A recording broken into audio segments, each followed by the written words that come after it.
Assalamualaikum warahmatullahi wabarakatuh. Ketemu lagi dengan Kak Furkan ya di channel Arif Furkan. Pada video kali ini Kak Furkan kembali berbagi pembahasan soal ya prioritas PPG untuk dalam jabatan prajabatan 2023 ini wajib menguasai materi pedagogik tentunya ya. Teman-teman wajib kuasai ini supaya nanti lulus ya pretesnya kira-kira ya 1 bulan lagi ya. Soalnya pengumuman tanggal 5 Juli kalau nggak salah ya. Oke, yang dalam jabatan. Kalau prajabatan Kak Furkan kurang apa belum informasinya belum, tapi wajib mempersiapkan diri ya teman-teman. Tapi sebelum Kak Furkan ke pembahasan soalnya, Kak Furkan ingatkan untuk teman-teman yang baru saja bergabung atau baru saja menemukan video di channelnya Kak Furkan ya. Silakan ditekan tombol subscribe dan nyalakan lonceng notifikasi supaya teman-teman tidak ketinggalan pada saat Kak Furkan melakukan pembahasan soal yang terbaru tentunya tentang persiapan tes PPG. Oke, di sini ada beberapa soal yang Kak Furkan bahas. Ada satu, dua, tiga. Ada 3 soal. Oke, soal yang pertama teman-teman bisa nyoba ya. Tapi ini agak agak asing ya. Teori belajarnya agak asing ya. Pada pembelajaran matematika ya, teman-teman siswa diminta menemukan sifat persegi panjang oleh gurunya. Oke, sifat persegi panjang ya. Jadi ini poinnya ke sifat persegi panjang ya. Sifat persegi panjang. Kemudian sifat tersebut dapat menemukan sendiri sifat-sifat bujur sangkar karena pada pembelajaran sebelumnya sudah belajar mengenai bangun datar. Oke, jadi ini lebih ke penemuan ya teman-teman, penemuan. Lebih ke penemuan apa ada apa kata kuncinya menemukan sendiri ya. Karena sudah belajar. Ya kan sudah dikasih materi berarti. Sudah ada ya kan, sudah ada kemampuan atau sudah ada pengetahuan tentang persegi panjang seperti itu. Artinya sebelum pembelajaran ini itu sudah ada materi prasyarat yang sudah disampaikan oleh guru. Lah di sini menurut Ausubel hal ini menunjukkan, oke, menunjukkan. Yang jelas kalau Ausubel coba kita googling ya. Ausubel itu lebih ke pembelajaran bermakna ya teman-teman. Nah, ini kita googling di sini dalam ini bagaimana cara menerapkan teori belajar Ausubel. Di sini perencanaan, menetapkan dan lain sebagainya ya. Kemudian apa yang dimaksud teori Ausubel ini mengasosiasi ya pengalaman fenomena fakta-fakta baru ke dalam pengertian yang dia punya. Nah, ini ya bermakna, teori belajar bermakna.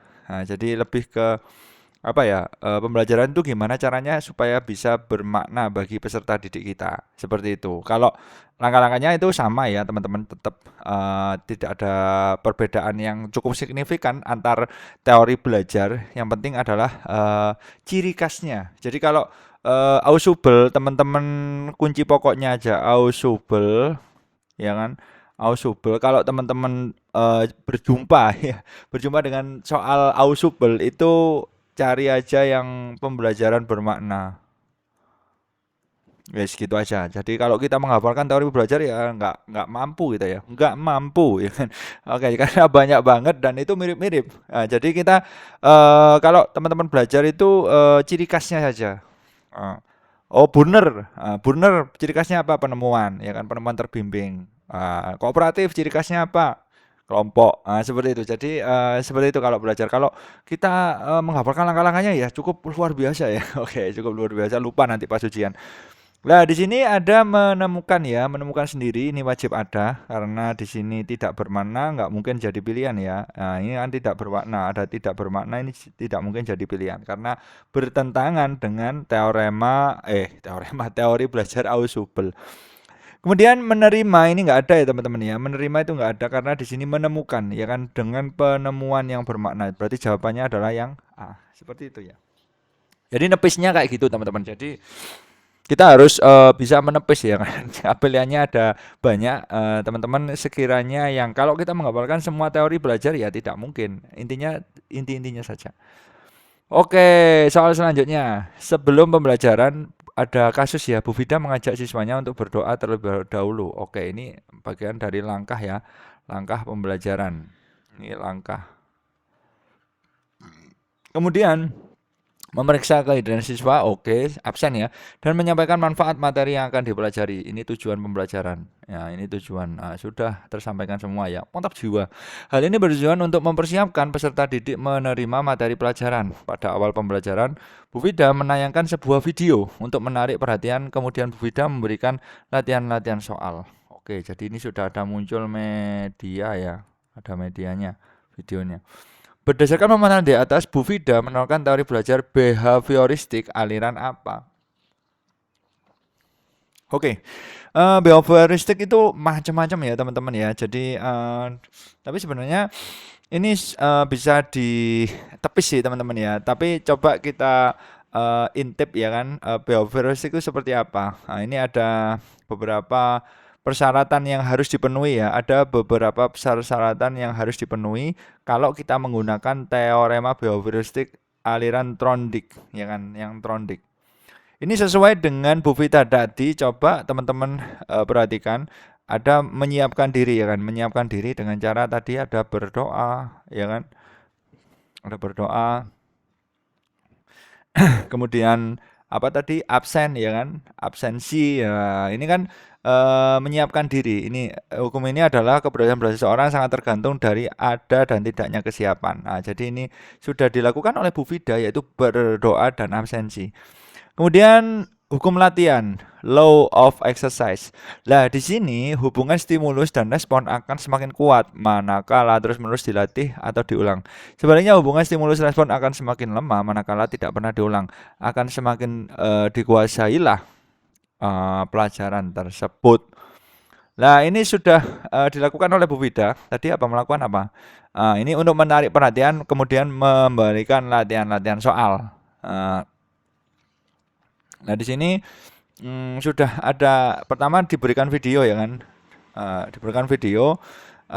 Ini untuk menarik ya kan, menarik apa perhatian siswa, menarik di sini apa stimulus ya kan, untuk menghadirkan stimulus teman peserta didik kita itu menggunakan video. Nah, ini sudah cocok.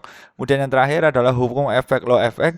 Apabila respon yang diberikan seseorang mendatangkan kesenangan, maka respon tersebut akan dipertahankan atau diulang. Sebaliknya, apabila respon itu mendatangkan itu akibat tidak mengenakan, maka dihentikan atau diulang lagi. Lah ini latihan soal. Latihan soal. Ini sudah dilakukan semuanya oleh Bu Vida. Lah di sini behavioristik tipe Trondijk. Nah, seperti itu. Berarti jawabannya yang koneksionisme Trondijk ya, yang C teman-teman. Itu teman-teman yang ini bisa di googling sendiri ya, karena aku kan juga nggak hafal, jadi memang cukup luar biasa ya. Kalau kita nepis sebenarnya kayak gini. Nepisnya kayak gini kan, ini apa istilahnya teman-teman harus belajar ini dulu ya kan. Apa behaviorisme itu apa aja yang mengikuti aliran itu. Terus teman-teman cari rangkum ya, ciri khasnya itu bagaimana. Ciri khasnya.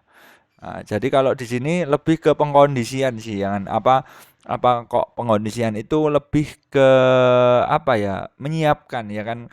Ya di Trondijk itu ciri khasnya itu ada menyiapkan, benar-benar menyiapkan. Jadi siswa atau peserta didik itu dituntut untuk siap dalam menerima materi. Nah, teman-teman ini googling aja ciri khasnya itu apa. Nah, seperti itu. Mantap jiwa ya. Oke. Soal terakhir ini gampang banget.